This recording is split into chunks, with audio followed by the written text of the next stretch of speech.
dài tuôn tin chim tu đi lên tung dài ren về tổ ấm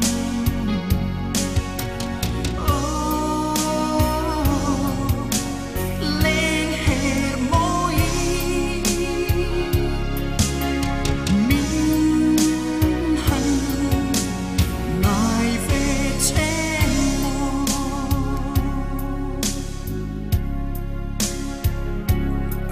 sẽ chỉ nằm mệt lại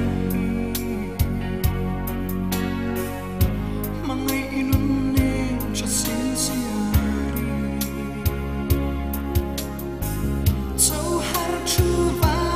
yanan ne le mo lintingan sira kape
dài tuôn tin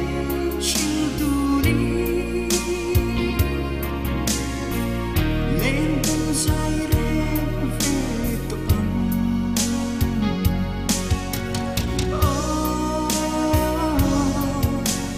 lên hè môi mình hằn ngài về trên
dài tuôn tin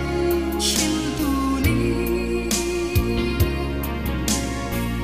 lên tung dài ren về tổ ấm